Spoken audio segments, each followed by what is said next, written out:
Well, thank you so much for coming on today, Emma. I really appreciate having you on from a bit of a different background today. We actually hasn't had anyone from your background on, and I'm really interested to have designers from all different walks of life. And as I mentioned before, even engineers and other fields. So thank you so much for coming on and yeah, spending some time here. No problem. Thank you so much for inviting me, and glad I'm the first one that you'll be speaking to about experience design. Hopefully, the listeners can learn a little bit of something around what I do. Might encourage them to move over to Yeah, my exactly. industry. I mean, we mentioned this on the podcast before, but I feel like with design, it's one of those things where it's almost like you can very easily communicate with other designers about design, even if you're not necessarily in the same discipline, because there is a lot of overlaps, and we also sort of all speak the same language of sorts. So yeah, I always really enjoy talking to designers from all different disciplines because I do feel like I sort of come from some sort of level of common knowledge, if you know what I mean. Yeah. Yeah, and I think that at the end of the day, we're all just trying to solve problems in whichever way it is we're doing it, whether you're an engineer through to a visual designer through to someone creating digital products or someone who's actually creating wayfinding solutions or have cities are mapped out. So it's all solving a Yep. problem for people. Yeah, exactly. But yeah, maybe to start off, if you just want to give a quick background to your career and the sort of main experiences that have led you up to where you are today.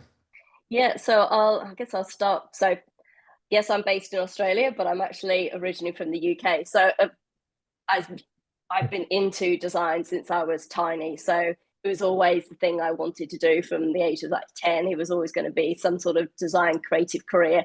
And then of course my mum had that, chat with me around how are you actually going to make money? Because a lot of just like at the time like artists don't make that much money. So because one of her friends was actually a fine artist. So she then had to have other supporting jobs to then allow her to do her fine art and then also pay the bills.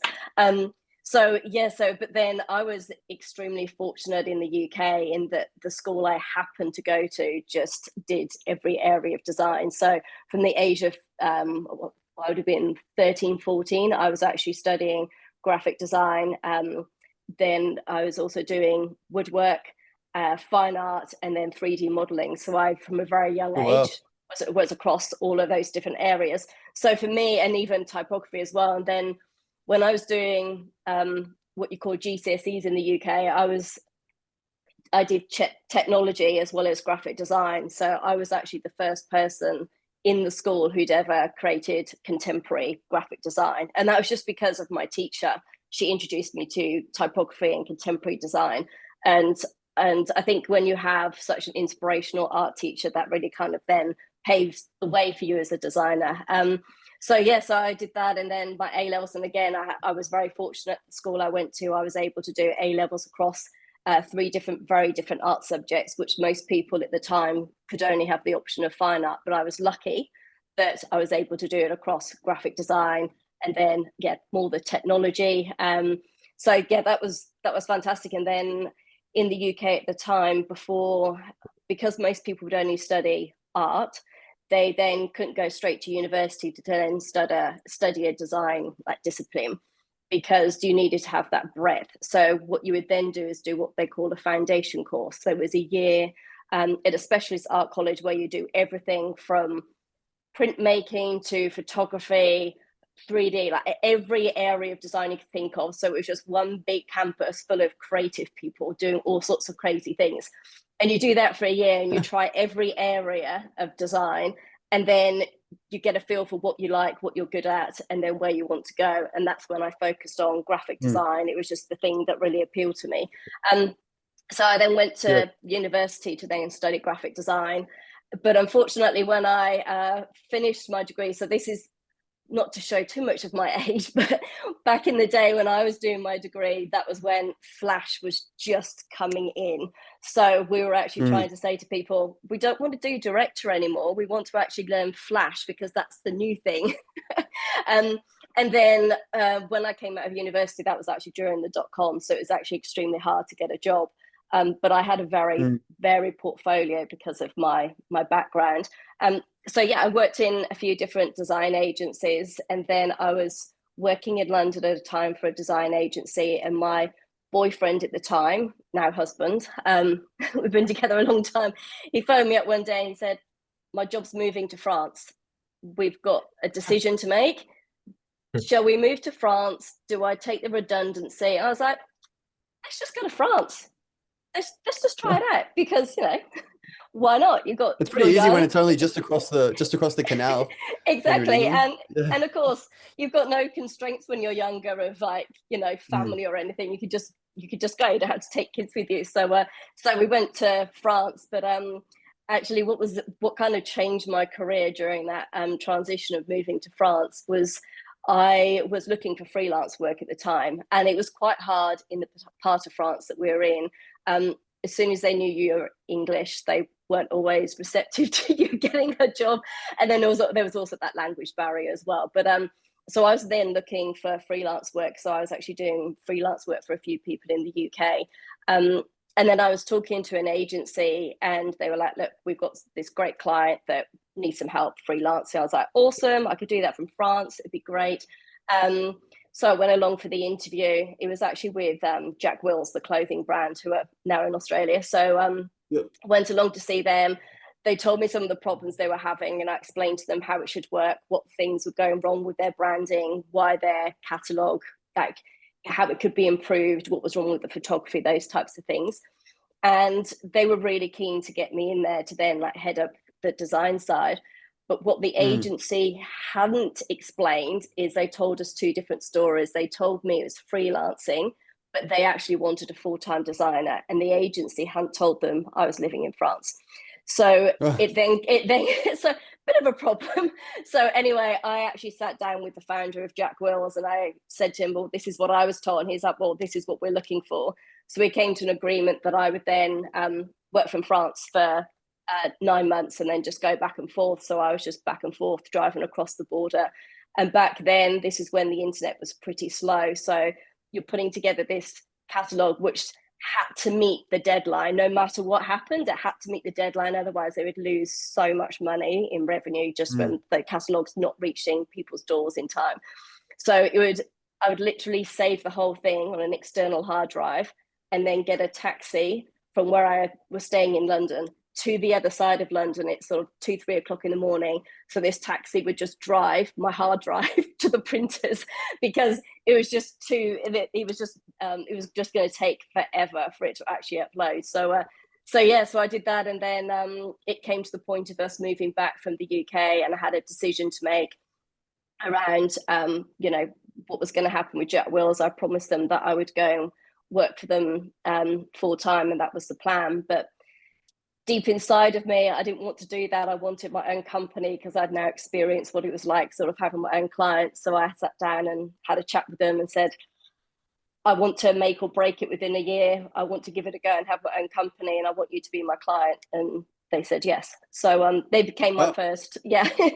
So they became my first big client, and then I had, I can't remember how much it was. It's like something like £1,000 or something like that I had to then put to creating my own company. So I then spent the remaining 7 years building that company up and employing people and moving from my in-laws spare bedroom their dining room to then an office and then another office, and well, that's and then and through that, having my own business, I did everything. Then I had the freedom to then be able to offer clients everything from branding to experiences to events, digital print. So we offered the whole range of things. So for me, mm, that was just, it kind of really tapped into all those things that I love about design. yeah. Um, so I did that for 7 years. And then our friends moved to France at the time that we'd moved to, they moved to Australia at the time we moved to France. So we came out on holiday, like you do, to visit your friends. And then they sold Australia to us. So we went back to the cold UK, and Mark and I were sat there going, yeah, maybe we should just move to Oz. But of course, I had my own company at the time. So we decided, well, why not? Let's just do it, something different. So we then it took 2 years for us to get visas. It's not that easy, even though Yeah. you're British citizens, to just move to Australia. So I then wound my business down, and then we moved to Australia, and then after several different conversations with people around what I wanted to do, and also looking at what was available in Brisbane, it was all very heavy advertising based. That wasn't really kind of my thing. I wasn't really Yeah. into advertising. And then I got headhunted by ThoughtWorks. So ThoughtWorks are a global technology consultancy. So they headhunted me and had a few different coffees with me around, you know, what they wanted and what they were looking for, and how my experience could actually be translated quite well into, you know, into what they do. But I also then had a very large client at the time I was doing freelance work for, who then offered me the opportunity to then set up my own company again. And they were going to give me, you know, guarantee me a large amount of money to them for the account. So I then came to that crossroads again. Do I have my own company and do the thing that I did in the UK, or do I try something new? So like most designers, I decided to try something new. So I joined ThoughtWorks for 8 years. And so Yeah. went straight into the tech consulting It's crazy. industry. It seems like you've hopped all over the shop, which is I feel like it's with designers a lot of the time this is what you hear from people because I don't know, designers aren't the kind of people that get stuck in one place for too long from my experience. So, they're always trying to find this new bit of experience, new bit of information, new bit of creativity. So yeah, no, it sounds interesting. Yeah. Yeah. And then all the books that I've written, the last 2 books I've written, where I've interviewed designers and tech people across the globe to get their perspectives. It's interesting speaking to all the designers. And yes, you're right. They all go through these. They kind of just go where the wind blows them. And they're like, oh, yeah, that sounds cool. I'll go and try that for a Yeah. bit. So that's why we always have these quite kind of crazy creative careers. Yeah. No, yeah, a couple of things you said in the beginning was interesting, like specifically about the university that had a university or college course where you worked across different disciplines. Yeah. I was the same, my first, because I started off at Griffith in Brisbane, which is Okay. one of the other unis, and I moved to QT after. But Griffith was interesting because it was sort of like what you're talking about. It was a little bit more artsy where, the first year is just every type of design. Yeah. So I feel like as well, I actually went in as a graphic designer and I thought I was going to be a graphic designer and then Yeah. realized out of all the things I did, developing products was the things I enjoy the most. Like I think I remember we worked on this little modular, house, some crazy idea for this Yeah. modular house on Mars. And of all the things, the physical product was the thing I enjoyed the most. So that's what led me more into that. And I do think like it is interesting, you could sort of come from the same experience you had when you had all those options, you could really easily choose what you wanted to do. I feel like that is something that universities should offer. Like I did really enjoy that at Griffith, whereas QT was more you choose what you want, you're there, you work hard in it, which is good in another way.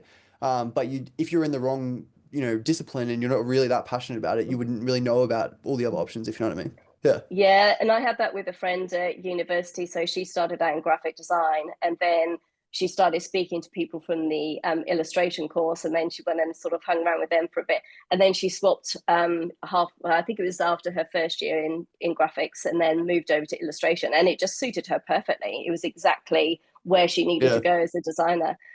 So I think having that kind of what was called at the time the foundation course, and you get to try all of the different types of design, then you get to see where your passion really lies.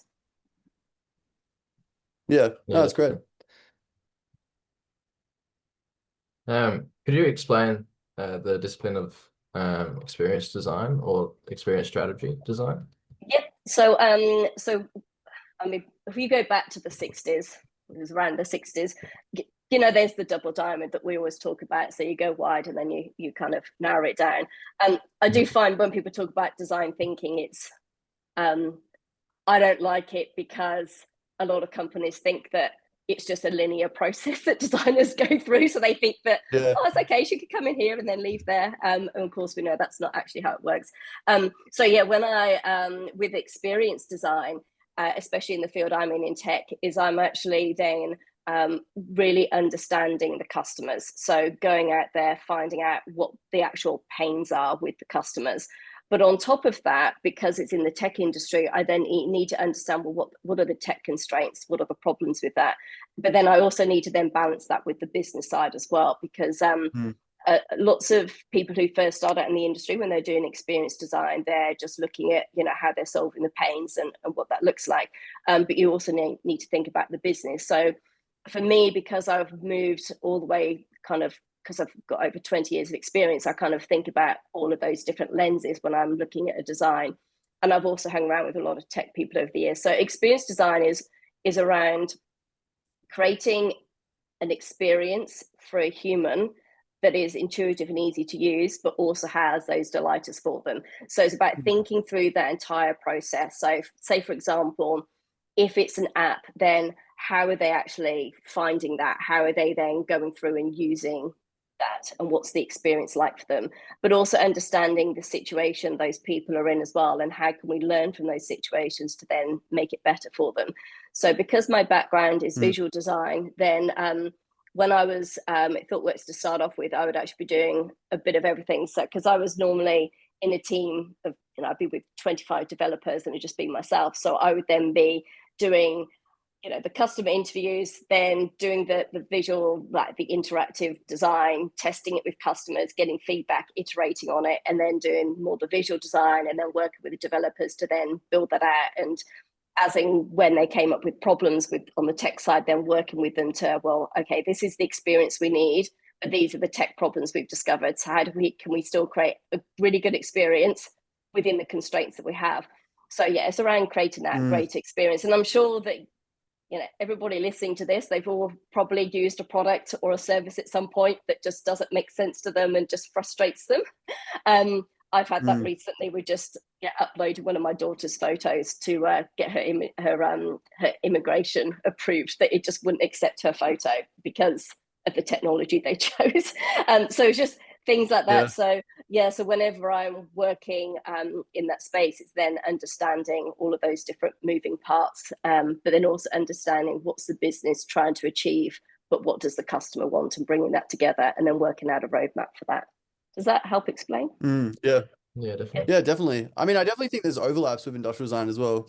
Like, we obviously are more product centered, but we obviously user experience is a massive part of industrial design as well. In the current job we work in, I'm sort of maybe overlap a little bit with user experience. Like we sort of, we're in the board meetings. We specifically work with the higher ups to try and design products that fit in with the system we have, and we work with Bunnings, Bunnings, the hardware store. So we obviously have to have products that fit in with the ecosystem of Bunnings and all the, technical issues working with Bunnings as well, because it's a bit of like some of the systems are a bit outdated and they sort of need to be updated. So trying to design products that are going to fit with the wider system, but also not create pain points for the customer with things that aren't really something we can control, if you know what I mean. So it's an interesting experience working in that area. Yeah. Yeah. And also with that as well, as I find that as well, because as humans, we're used to kind of getting all this latest tech, especially when you've got the big global tech companies out there. So used to all the amazing technology and how things work. But then you'll go and use like everyday products or everyday like digital tools that someone's built. But of course, they don't have the budgets of those large companies. And sometimes they've also got really old legacy like tech, like you probably would have experienced at Bunnings. So therefore, you've got to work within those constraints, but then still create a great experience. But of course, at the end of the day, the customer doesn't understand those constraints and they don't know how expensive it is with technology to then start from scratch. So it's then working with that. So I've done that a few times, working with sort of 30 odd year legacy systems and then rethinking them. And data is always the biggest issue, and you probably experience that with Bunnings. It's always the data because it's just such a mess. It's also, I feel like as well, like you think a big company like that would be easier for them, but in some ways I think it's harder because it's sort of like you've got to move this big ship that's running down the sea, you know what I mean? Whereas, if you just got this small little company, they can easily maneuver a bit easier, but can be very difficult to make major changes that, can affect the massive supply chain of a big company like that. Yeah. Yeah, because I've worked with a lot of banks and it's the same thing with them because they have a lot of like really legacy tech, but you've got to be really careful on what you're touching so you don't break something for customers. And of course, it's their money at the end of the day that's in there, so you don't want customers to suddenly kind of log into the app and suddenly their money's like disappeared from the screen because there's been a tech problem. So it's understanding those things, and they're slow to move and slow to change because they're so complicated. Yep. Specifically with experience design, what kind of companies would specifically, hire an experienced designer? Would it be any company, or do you think there's specific companies that lend themselves to these needs? No, so I've worked with all sorts of companies. I've worked with government organizations. I've worked with banks, e-commerce, startups. in all sorts of various different areas. And whenever, and it's the same with like every client you ever have, they always think that their problem is unique, but it's not. Everybody's got the same problem. Everybody's got the same problem. So it's then kind of just taking them through that journey. But the only difference is yes, they're all different industries, and everybody can do with having an experienced designer to then kind of help them understand their customer and how they can create better experience for their customer, especially when you go into that more service design and you're looking across all the various touch points that a brand has, and how a customer walks into a store, gets their product, walks out the store, how they can seamlessly go from buying something on the web to then coming into the store. So Apple have that, just perfectly, the way they seamlessly bring it all together. But obviously they have the budgets that a lot of companies don't. But I guess the difference is when you got these the companies, and you're kind of restricted by their technology as well. So then that kind of makes it harder. And then also the maturity inside some of those companies. So Apple really understand customer experience. They really have the whole organization driven from a human-centered design point of view. But then you've got a lot of other companies, really large companies, who say that they're customer obsessed, they're customer focused, but when you go in there, they don't want you to speak to their customer because they're scared of what they're going to discover, or it affects bonuses inside the company if they, show that customers aren't very happy, or they're just worried that you're going to speak to the customer in the incorrect way. So a lot of companies just don't understand that side of things. And then you've also got companies who are worried that research or speaking to customers will then delay them on the tech side, and it's not something you could do quickly. So I find I have to go in there and just take them all along the journey of like, this is how we go through the process, and it doesn't have to be slow. And you probably experience that as well when you're with the companies that you work with, of working them through that journey of how it works. Yeah, I mean, it's always like that. I suppose in design, this is something that's fairly common, where you're sort of re-educating these companies to some degree as to what the design process is. Like even you were talking about the double diamond. I'm sort of taking over the product development of this company at the moment, and our current process, I opened up the PDF for it, and it was legitimately a linear process, and I was like, oh, that's funny. Like it's like they had like made a nice infographic that was just a linear process, and I was like, this is just not even the process you should follow. Yeah, So and you're sort of, it's funny, but like this is obviously something they've put in the documentation as like, this is what we do, but it's not even a good process to follow. So trying to re-educate a bit as to why there is a process and why we follow that process and what that process will, create if you follow it, yeah. Yeah, and I had that very early on when I was working with a lot of tech people who hadn't worked with designers before. I was explaining to them, this is actually design thinking in reality. It's not those simple step process. But I mean, when you look back, the whole point of having that design thinking was because of how we work as designers. We're very used to just going broad, dealing with a whole load of mess and ambiguity, and then making sense of it at the end. But when you're an organization who has this hierarchy and this structure and processes, they then don't understand how a designer's brain works. So then showing how we work in a linear way, in a process-driven way, makes businesses understand it. So what it has done is it's now allowed companies to go, now I know what design is and what the value is and what it can bring to us. So they think they understand conceptually, but then when you actually go in, they don't really understand. So it's kind of helped open up the conversation, but then it's also, on the flip side, it's also then made it harder for us because we need to explain to them it's not really like that. So it's helped and it hasn't helped. Yeah. Can you walk us through what your strategic planning process usually looks like, and from like a start sorry, and then to the end of how you bring it to life? Yeah, so if I walk you through a more recent example where I was head of global design at an organization. So when I first went in there, so I was working very heavily on that delivery side, building this new product they were launching in a new country. But the design team was kind of disorganized. It was a bit of a mess. It hadn't really been managed properly. So there was lots and lots of problems. So the way I approached that is I went out to everybody across that side of the organization. So there was over 100 people. So there was 9 different squads. We had a team of designers I was looking after, and then I had 3 different countries across all these people, where they were all scattered. So I then put together what I call the design sensible default. So it's the, when you're in that delivery mode, what should be happening on from a design side of things. So how are designs being handed over to developers? Are designers and developers working together, or are they literally handing it over the fence and giving them something they don't understand? Is the customer insights coming into that delivery? Have they got continuous feedback loops from the customer being driven into that delivery agile cycle?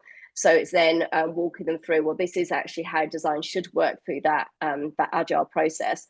And I got everybody across the global team that I was working with to then, over a couple of weeks, just put in there on Post-it notes in a Miro board what was working, what wasn't working, with how design currently worked.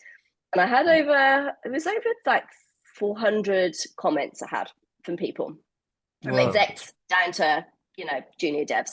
So from that, I then kind of grouped it all together. And so you do all the affinity mapping, group it all together, pulled out all the themes, and then I got the design team together and I said, look, this is what people are saying. This is what isn't working. This what is working. So then what we did as a team is we then kind of grouped all of those, and then we prioritized them as a design team. So it wasn't me coming in as the head of design saying, this is how we need to do it. It was actually collaboration, because the design team needed to own this. So we collaborated, we decided which things we needed to focus on, which ones we could actually solve within 6 months, 12 months. And then from that, we then had our OKRs. It's like, okay, in the next 12 months, this is what we want to achieve. And then we had very, very clear metrics with each of those. I think we had 6 to start off with. We had 6, and then they were all put into Jira. And then every designer we then mapped out the process of, okay, this is where we are. This is where we need to get to. How do we go from A to B over the next 12 months? What do we need to do to achieve that? What are the milestones? So we would have like the minimum thing we needed to achieve, the ideal, and then the stretch goal for each of those 6. And then I then fed that back to the execs and got their buy-in. And then as a design team, we then worked through all of those over the 6 months and then tracked it. And we tracked that on top of the delivery work that was needed to be done. And we achieved, I think it was like 4 out of the 6 stretch goals within that time. And then we achieved the main goal for 2 of them. So yeah, we completely changed over a year as a team how design was. And then part of that, we also then built a design system and put together a business case with that as well. So that's how I go through that to then bring the design maturity up within the team. But then I use a similar process if it's changing an organization. So with an organization, it's then looking at the design maturity across the whole organization, across the various different departments, and again gathering all that feedback. But then you could be at different phases depending on what it is across the organization. And then again, you go through which one do we want to move? How does that align with the business? And we did that as a design team. We're like, okay, which of these will not only make design better across delivery, but then does this also then align with like the business goals of what we want to achieve? So that's, if that helps explain it. Yeah, definitely. Yeah, I feel like it's, sorry, you go. I was just going to go into how do you balance that long-term goal with all the short-term execution, sorry.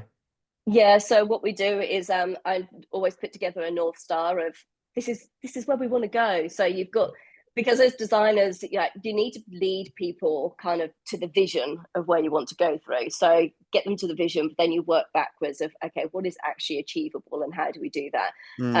But you also don't want things kind of too far into the future because you lose momentum. So yeah, it's about creating that kind of North Star to get people to head towards something.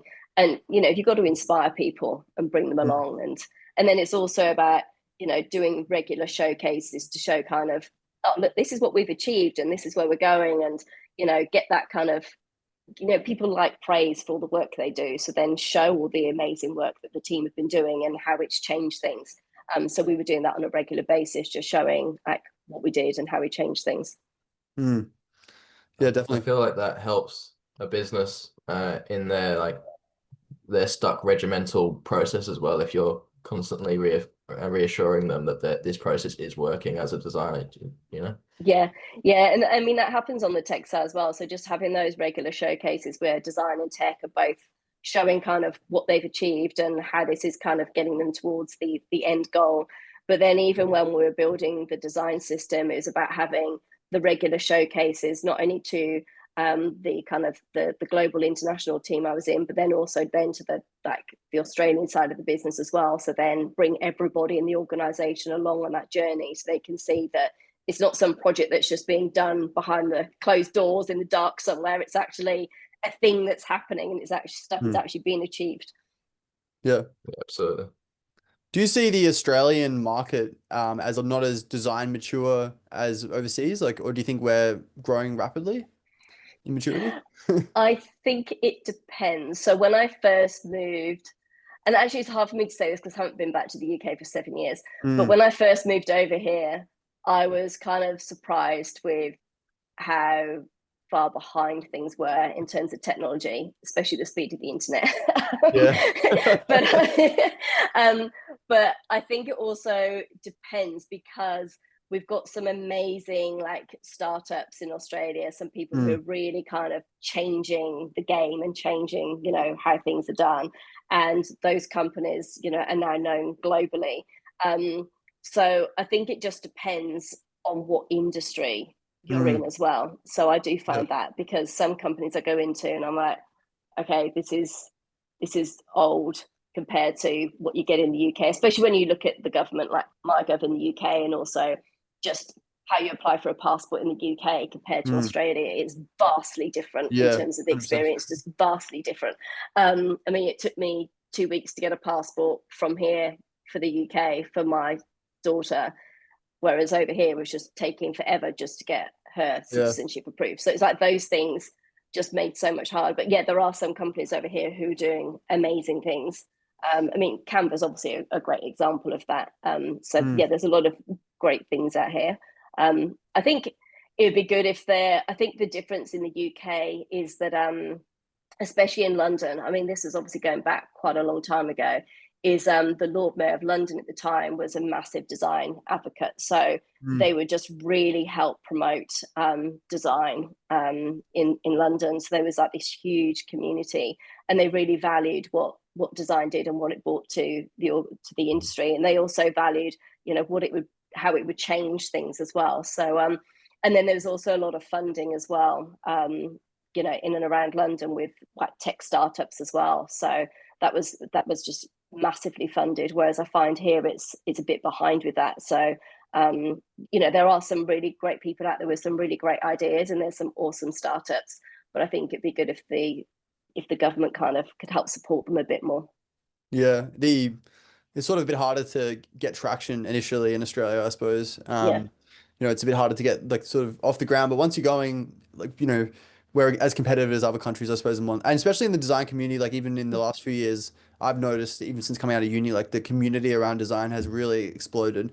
Like even in yeah, Brisbane as well, like the Brisbane design community was pretty much non-existent a couple of years ago, and then now it's starting to slowly build up, and there's a few events coming around and things like that. Whereas in Sydney and Melbourne, it's sort of been a bit more developed. Like I used to live in Newcastle and go to Sydney regularly, and there's more of a design community there. But it does seem like the value of design is spreading, if you know what I mean.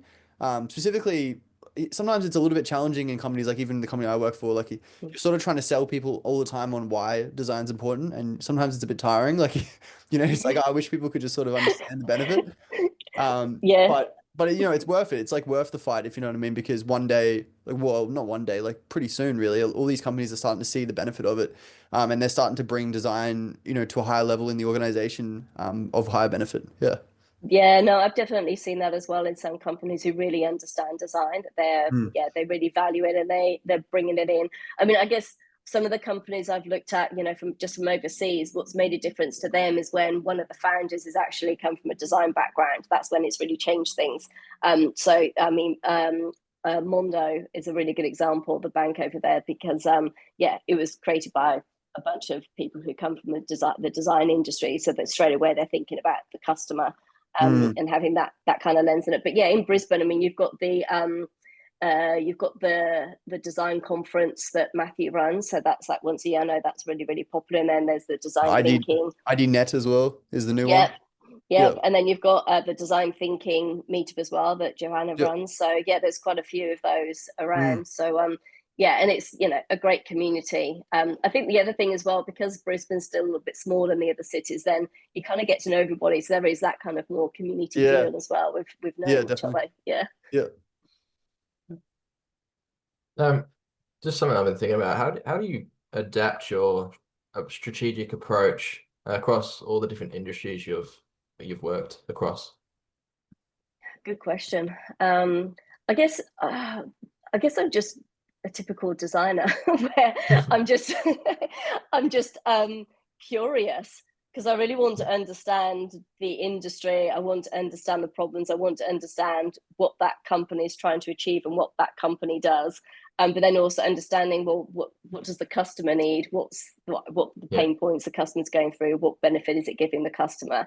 And I found that even when I had my own company in the UK, and I'd be working with, you know, companies who would do like really heavy engineering work. I'd work with data centers, and then I'd work with clothing brands and beauty brands, you know. So it was very varied, but they were so interesting to like just understand those companies. So as a designer, I think you just learn so much about other industries that you would never ever thought about, and you kind of get to understand the inner workings as well of those companies.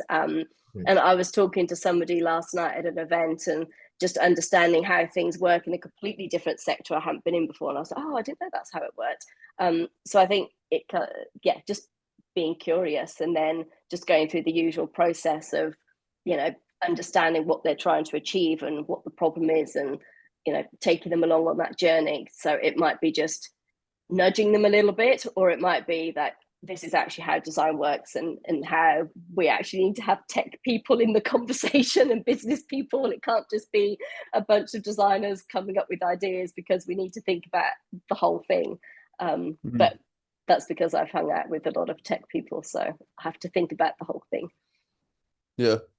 I guess quite often designers have such a broad open mind, and we like all the I guess fancy dancy stuff, and kind of the business is like, right, we need to think about it in a way that can be realistically designed or manufactured, and then they've kind of got to rein us back in a little bit. But it's again that learning process and the curiosity of how the business works. Yeah, and I also think that, and I've always said this to like developers I worked with, you probably find the same in your industry, is that as a designer, I have to see like where we're going, what the end thing is. But then once I know where we're going, I can then slice that back. So I'm like, okay, so for us to get to this end goal, well, actually the most sensible thing for us to build first is this, because that's the first step. Then we can build on it and do that, and build on it and build on it, which is the same as technology. You get your thin slice, and then you just build on top of that. So it's the same with design. You're just taking the thing and slicing it up and then working through it. So, and then, I mean, yes, designers like to go wide and come up with all these ideas, but then we also are good at working within constraints as well. And of course, we love problem solving. So if there is a tech problem, then we're like, oh, cool, how can we solve this so that, you know, we can get it to work from a tech perspective and a design perspective. So that's what I find, because we like problem solving. Yeah. High level sort of C-suite isn't necessarily the kind of area where you see designers, you know, in maybe traditionally. But I've spoken to a few people, and they've sort of identified that they see benefit in bringing designers up to that C-suite level, you know, CEO and positions like that. Do you see benefit to having someone with design thinking in those kind of roles? And have you experienced anyone with a design background in those positions in high level management? It definitely helps having people at the top, because if you don't have somebody with that design mindset at the top, then you're in this constant battle, and then like explaining to them, you know, proving what the value is. So the most successful companies will have that kind of chief experience officer, chief design officer at the top. And then they can speak the language and explain design. And of course, and as you go up through your career ladder, you start speaking less and less about design. Yeah. And because you're not then like the evangelist trying to explain to, like, you know, squads around design. You've got to then change your language into business language. So then you start talking about inefficiencies and, you know, how can we improve the inefficiency by doing this. So it's then understanding, having that business mindset of, like, what is the organization trying to achieve, but then putting in their language. So if they're a numbers person, how do I need to explain how we're going to solve the problem to a numbers person without talking about, you know, blah blah blah, shiny bit of design that they just won't care about. So it's putting that language. And I definitely think having someone in that level who can speak that language works really, really well. And I've seen this work well when even in like sort of more medium-sized companies where you've got the founder and sort of more of a design producty person at the top working together, works really well. And then Darren Smith, he was a CTO and head of product, so he did CTO and product at MyOp. And because Darren has got, although he's a tech person, he's got a really good understanding of like design as well. He could see that inside companies you would normally get the silos of money. So, okay, well, that's product design money, that's tech money. And he said, if you needed to get a new resource in design, it'd be like, oh, we don't have resource. But by merging them together, he said it was easier to just get another designer on because the funding was then merged together. It wasn't then siloed out. So he made some changes at MyOb to then kind of make design like work better. And it's because he had a tech mindset, but also then that product and design mindset. He understood what was needed and how it worked.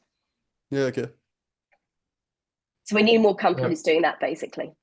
Yeah, for sure.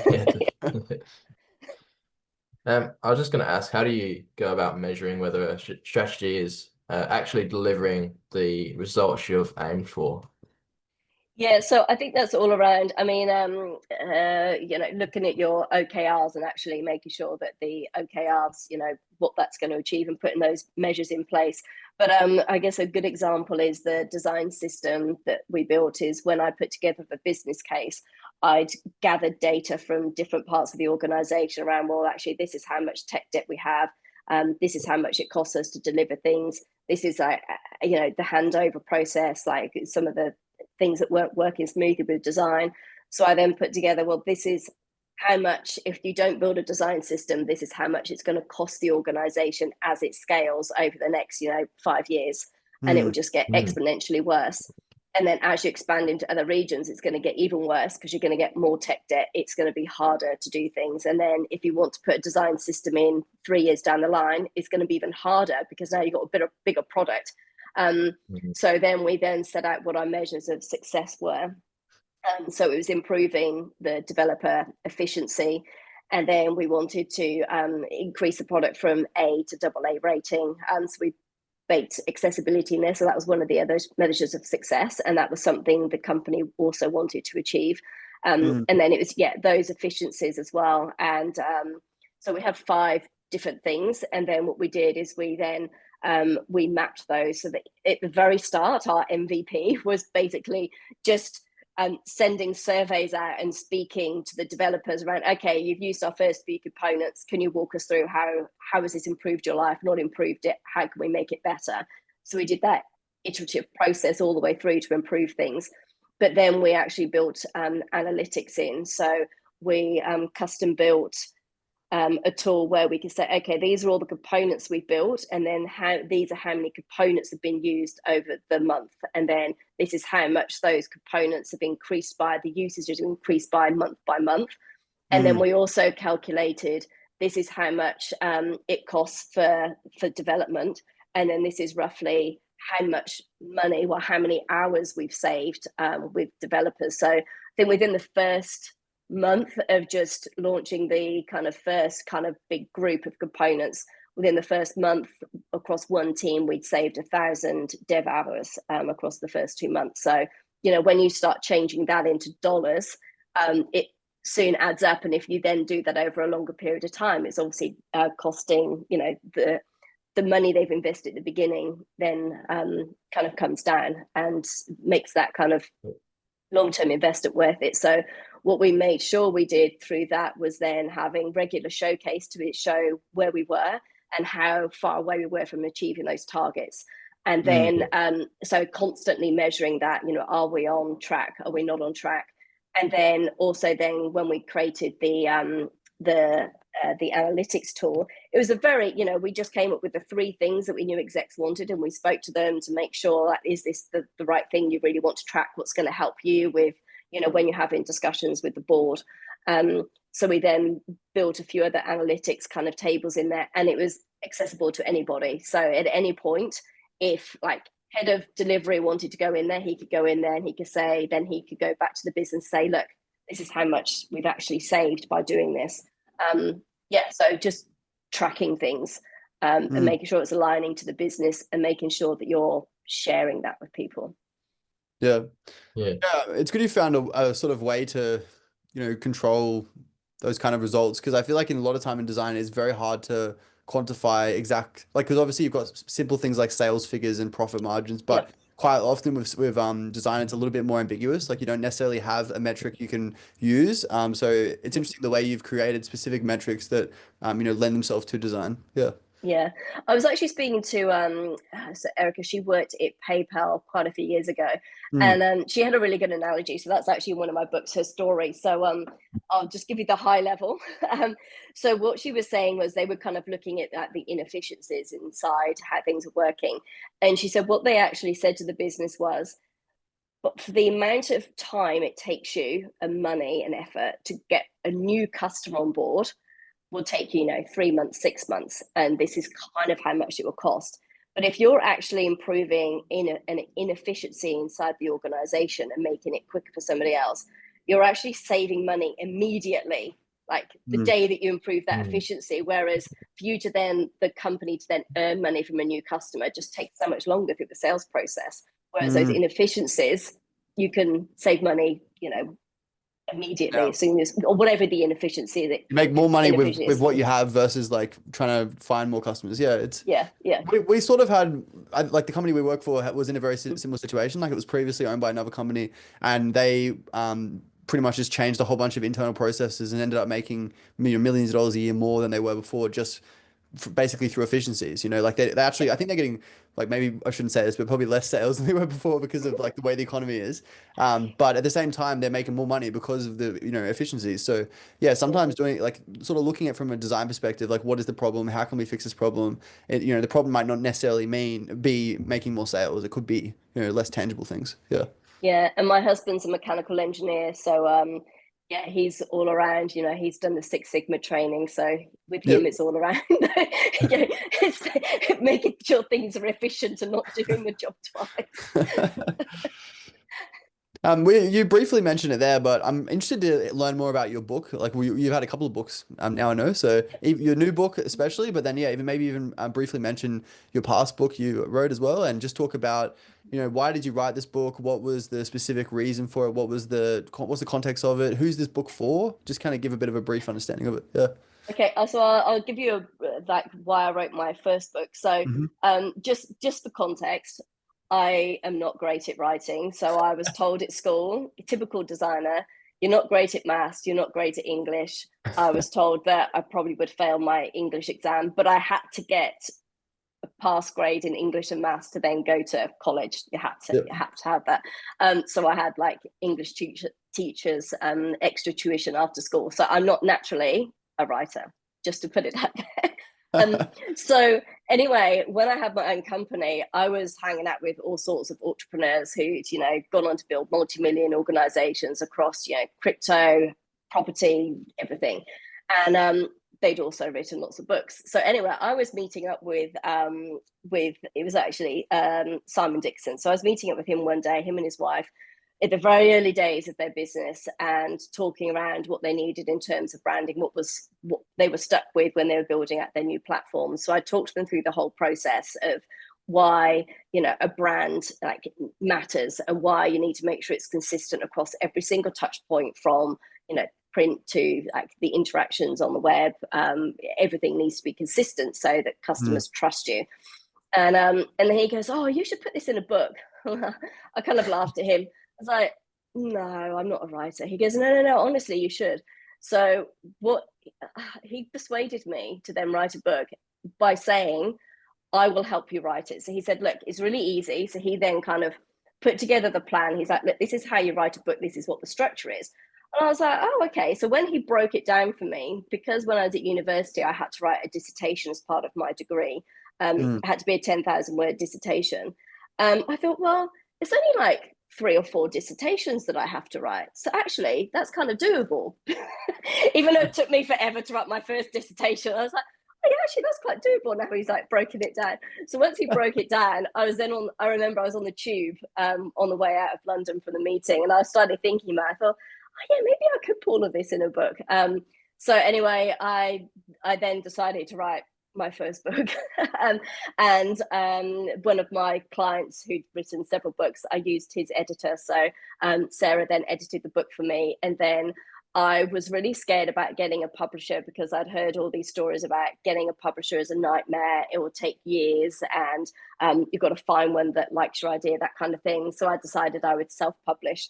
But self-publishing means you then have to, well, you don't have to, but because I'm a designer, I then decided I was going to design the whole book as well. So I wasn't just writing it, I was then typesetting the whole thing, which was good and bad, because then it was the first book I typeset. So and I thought, oh, it's all okay. It's just a massive brochure. That's how I kind of break it down in my mind. It's just a massive brochure. It'll be fine. But then it also at the time, and that's when AR was also coming into the UK. So I then did a deal with one of the companies in the UK who were doing lots of work with big organizations. I convinced them to then let me use their AR product so I could actually then bring to life some of the content of the book. Because I thought, if I'm going to be talking about digital inside my book that's printed, well, I want people to be able to then interact with it so they get that digital experience. So exhibition stands I designed, they were actually, when you put your phone over the top of it, the whole thing like folds out. So I had to find a 3D artist who could do AR. And I found some person through some freelancing website. Sorry, this is like stories going on forever.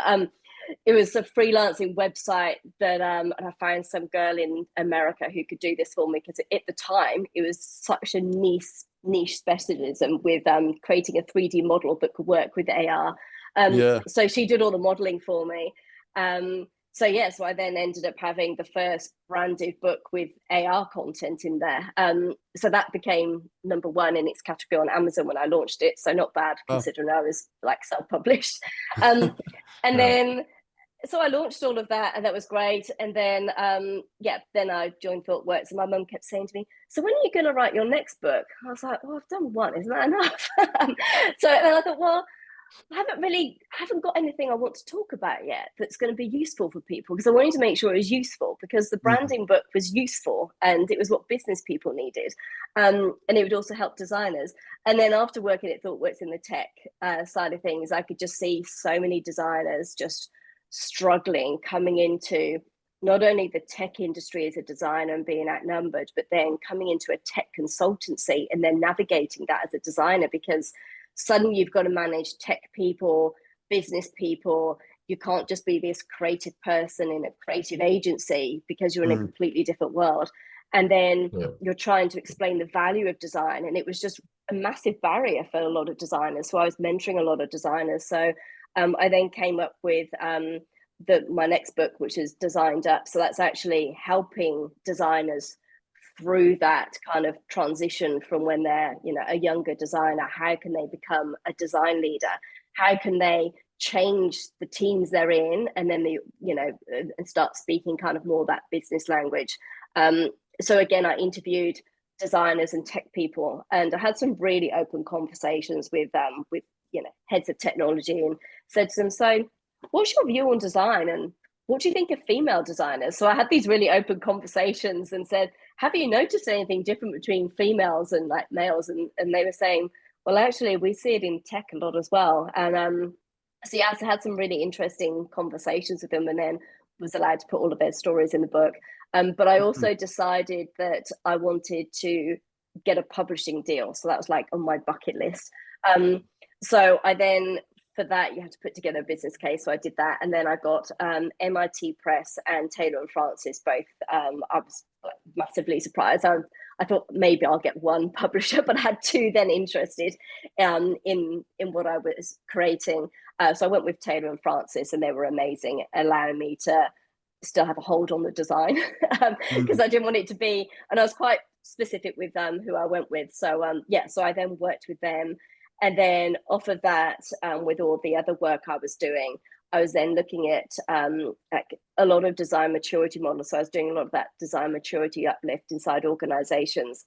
And I was looking at all the design maturity models out there. And I thought, well, they don't really help people get from A to B. And it doesn't really explain to an organization how they can take that high level concept and actually put it into practice. So I was fortunate enough at ThoughtWorks there.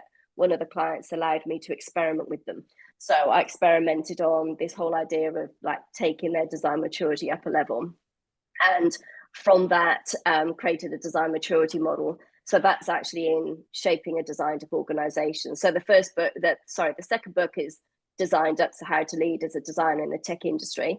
And then the third book that launched the other week was actually Shaping a Designed Up Organization. So it's okay, we kind of now understand how design works, but how do we take that to the next level? And that's aimed at business people, product people, designers, tech. It's aimed at all of those people who are working in that industry who just want to understand how they can improve things. But I've had feedback from tech people who've read both of my books, and they said that they actually can see how it also relates to tech people as well as designers. So so that's what the book's about. Sorry, that was a very long explanation. Oh no, it sounds Great. interesting actually. I feel like I would enjoy it. I might see if I can get it, have a read. Like especially being a designer in a company, you end up sort of being like I've worked in teams before where I'm just a member of a team, but now I'm sort of in the business sort of part of the company in a way. Like it is sort of a challenge initially to get used to the lingo of business and get used to how to communicate in these situations, and like communicate in a specific way is because they have a specific way they want you to communicate. They don't want you to communicate like a designer quite often. It's all about what is the business case for what you're doing? What is the specific reason? It's not just, it can't be as intangible as often design is, you know what I mean? Yeah. So I feel like it would be important and definitely beneficial to have a book like that. Yeah. Yeah, and it's also around making sure that the language you're using. So even with the design system business case I put together, I had 7 different versions of the business case depending on who I was speaking to. So it then went from like high level, okay, this person's focused on numbers and efficiency. Okay, that's how it works for them. This is someone who's more of a visionary. Having the different types of business cases is what you need so that you can then share that language. But then you also need to understand who you're speaking to. But that goes down to any kind of consulting thing. You want to know who you're speaking to in the room and how you're going to make things resonate with them. Definitely. Just something I've been thinking about whilst you've been speaking there is you mentioned AR, and that reminded me of AI. And I was just thinking about what impact do you think AI and automation will have on the way design teams work, and where do you see like the biggest shifts happening? Yeah, and so I guess it depends on the industry, and also depends on like we were saying earlier around budget constraints and technology and that kind of thing. So where I've seen it work really well, just on the technology side, is how it speeds up the development cycle as well. But one of the things we were going to do with the design system was actually you've got to retrofit the existing product. So we then actually looked at how could we experiment with AI to then actually speed up that process. We could actually do some of the retrofitting for us. But then I also did, it was actually just an innovation, like a hackathon that we did, where we were looking at some of the problems in delivery and how can we actually make the process better. So again, interviewing people across these 2 different teams around handover notes between developers and the other teams, and then the customer teams, and finding out what each team needed from this one document. So we then worked out that actually we experimented with AI and we create different agents who could then take all of that information and take, what would take 14 hours to create, or actually some teams would spending 2 weeks creating some of this documentation could actually be sped up and like done within a few hours. So so looking at those side of things. So I think with AI, AI is only as good as the data that goes in there. So yeah, as we all know, it can make up some of the story in between. So I think it's really good at speeding up that side of things, and especially with design, just some of the image editing obviously is, a good example where it speeds that up. But also I'm finding on the research side, it's just making synthesis of research so much quicker. You still need to, as a human, then look over it, because again, it will still, make things up. So I've been finding that over the last 2 weeks that it will just fill in the gaps.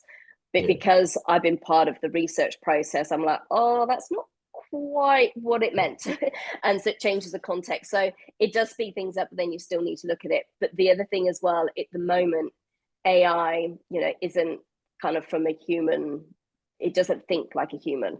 So I think we should just be using, at the moment, we should be using it as a supporting tool to, I think somebody described it the other week as an intern that can just do all of that, all the stuff for you to like make things, the mundane things, a bit quicker for you. Takes over all the boring jobs. Yes, takes over all the boring jobs, exactly. Although I'm not sure about it writing my emails yet. I'm not sure if I trust it to write my emails. I had that the other day. I used it. We were working on this like enclosure around an aircon, and I was like, oh, what is the standard size for an aircon enclosure, and what are the medium, small, and large sizes, kind of stuff. And then it gave me these really specific answers, and I couldn't even find this information on the internet. I was like, how has it found this information? Anyway, and then I like sort of did some more research, and I was like, you know what, that's actually right. Like I did double check it, but because I was like, this is the kind of thing you want to check. And then it was like, oh, would you like a CAD model? I can model you up an aircon as well. And I was like, oh, really? I didn't know ChatGPT could do this. So then I got my aircon enclosure, and then I opened up the model, and it's just a box at a certain size. I was like, I was joking to Ethan. I was like, we've still got our jobs. Well, this is like, but it's still there. Yeah, because I was doing some stuff the other day on like a market scan of what else is going on out there, and so I got some ideas from using I think it was like Copilot, and I think I used Grok as well, and so it came up with all these like all things that were meant to be happening. But then when I deep dived into some of it, I was like, some of those things don't actually exist. It's made those up. Some of the things were legit. Some of them, either the company had gone bankrupt or it just made it up. So yeah, you still have to check some of that. So yeah, it's a good, efficient intern, but you still need to check the work. Yeah, definitely. Well, thank you so much for coming on today, Emma. I think we might leave it there. We've gone through all sorts of different topics, but I really appreciate you taking the time to come on and share your experience. That's all right, no problem. And if anybody is interested in those books, they're available on like all the websites and Amazon and everything. So I'll be sure to link some details as well if you want to. I'll provide you a website or any information you have to your books and things like that. So if you're interested to reach out, I'm sure Emma will be happy to reach out on LinkedIn or anywhere like that. Yeah, LinkedIn is the best way to contact me. Cool, awesome. Thank you so much. Okay, brilliant. Thank you so much. Thank you. Take care. Bye. Bye bye.